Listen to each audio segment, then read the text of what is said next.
Hello people of the internet, it's Amanda, and if you subscribe to me because of J-drama content, hello, I'm back to doing J-drama content. I know that I've been pushing out a lot of number I content lately, and if you're new here on my channel, I just absolutely love them. I've been a fan of them ever since, and I'm just super excited with all the developments happening with them. That's why a lot of my videos recently are about them. But I'm still here doing J-drama reviews, J-movie reviews. I just haven't had the time to watch anything new lately because I've been awfully busy. So I'm really happy that I was able to actually watch this series and finish it. I'm talking about Fermat No Ryouri, or Fermat's Cuisine, which is currently on Netflix. It stars Takahashi Fumiya, who I've talked about before when I did a review for I Will Be Your Bloom or Kimi no Hana ni Naru, and Shison Jun, who for some reason I've watched a ton of his dramas before, but I just didn't really talk about them as much here on my channel. So this is the first time that I'm going to be talking about his work here. It also stars Koshiba Fuka, who was in the Japanese adaptation of She Was Pretty. I think I made a video about that one as well. So it's just one of those things where you know who's currently starring in this drama and you just like all of their past works, and therefore you have to check it out. So that's the case with this particular one. It's something that is easy to consume and easy to watch. It's also one of those like bromance dramas, if you will, and I'll talk about more of that in today's review. But with all that said, let's just get to it.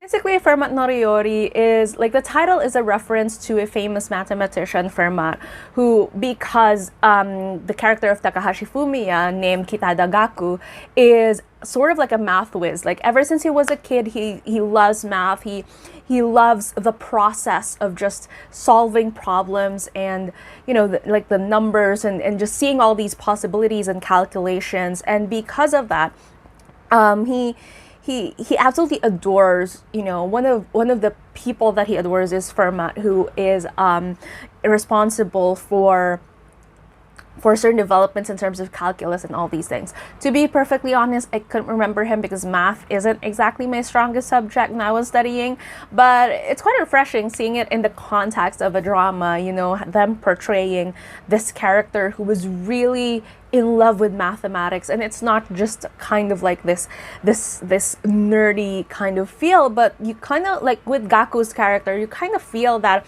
he has certain passion for it and a certain understanding for mathematics that that really helps in terms of who his character is in this entire narrative. Now, he's been going through his own things as well, but he's overall he's kind of like this kind, very bright kind of character. And one day he crosses paths with Asakura Kai, played by Shison Jun, who is this young Michelin-star chef who is known all over the world. He has a global reputation, and they kind of like meet with Kai discovering that Gaku has a penchant for cooking. And the reason for that is because Gaku approaches cooking very similarly to how he approaches math. Like, there's a certain calculation to it, there's a certain method to it that he understands. And because they pose Kai as kind of like this cuisine genius in his own way, it's kind of like him meeting another person who understands this kind of like world that he's in.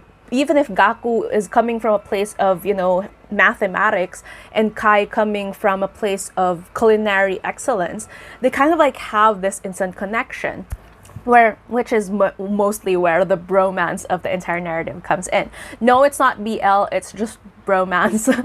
And because of that, Gaku, he's from the countryside. Kai offers to take him in as an apprentice, and that's basically where the story starts off, with Gaku, you know, entering Kai's restaurant in Tokyo and meeting all these other chefs from different parts of the world who are also really good at what they do, and they're under the leadership of Kai. So it's kind of like this very, like, really amazing restaurant with all different talents joined in. But because Gaku also has his math as kind of like a special skill, that it's sort of like him becoming this genius in the kitchen, even if it's new to, this without any culinary background or experience prior to this.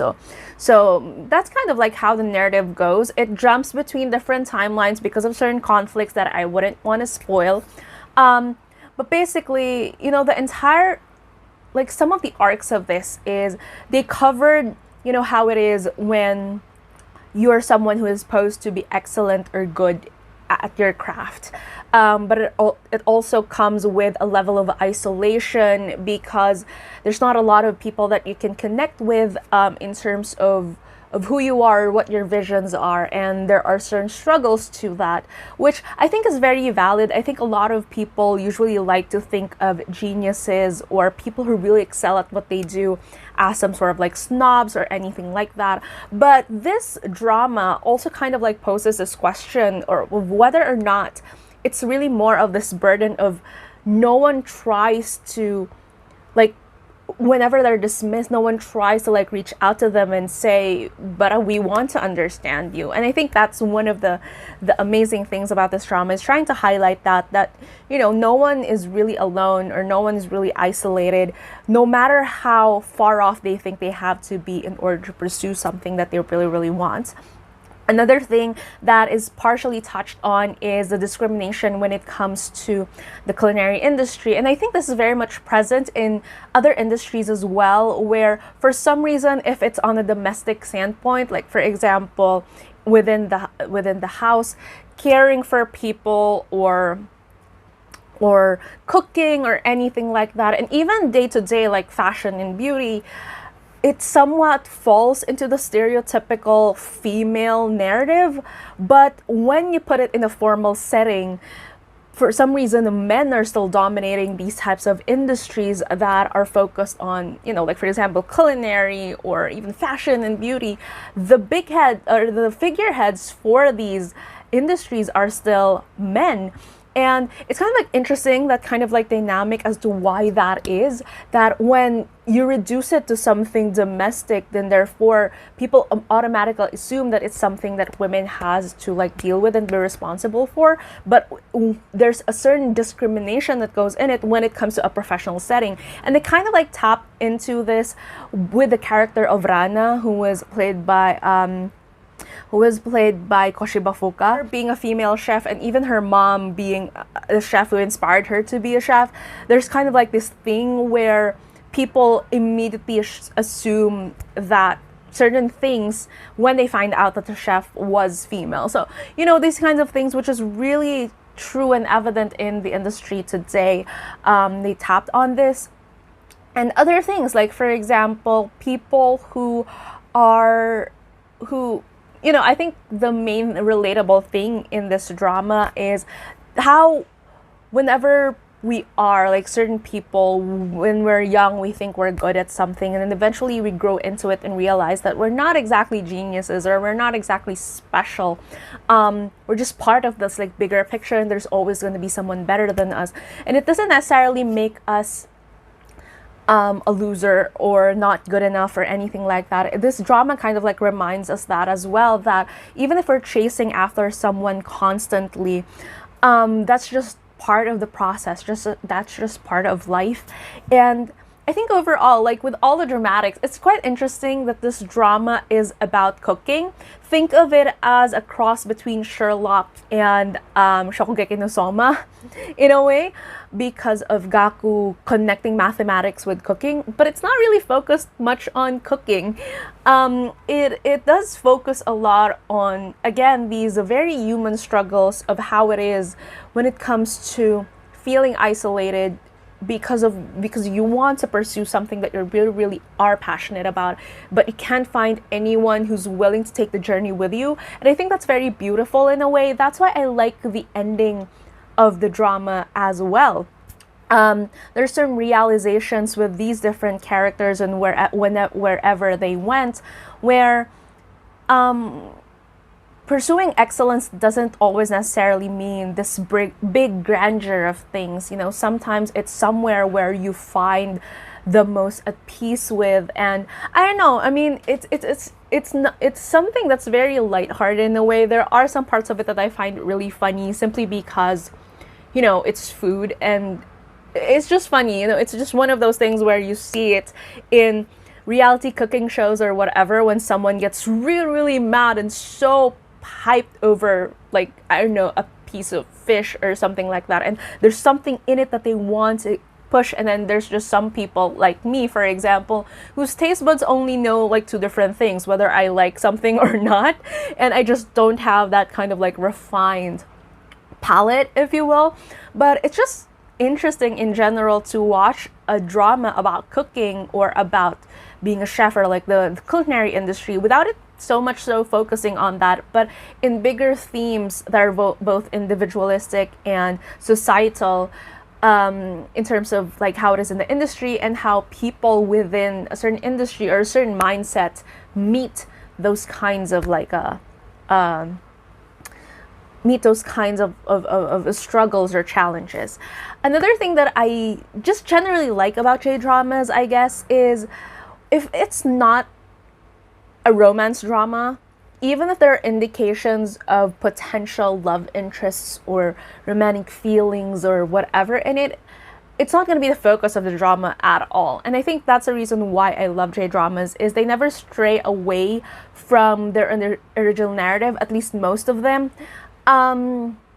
if it's not about romance. Like, for example, with Gaku, it is kind of like implied that, you know, with his friend Uomi and then this other girl, this other math girl that he grew up with, it's kind of like implied that they have this kind of like thing going on. It's not necessarily a love triangle, not necessarily unrequited. It's just there. There's just entire tension there of them like just being around each other and all that. And obviously Uomi is in love with Gaku. But they never really explored that. It's more of like a side story because the main narrative is really Gaku and Kai's journey in this world that they're trying to chase after, like this excellence that they're trying to chase after when it comes to the culinary scene. And I don't know, it's just one of those things that I absolutely love about J-dramas, is they just don't digress into different subplot points, especially with a limited number of episodes. Now, overall, is Fermat No Ryouri something that's super exceptional, whatever?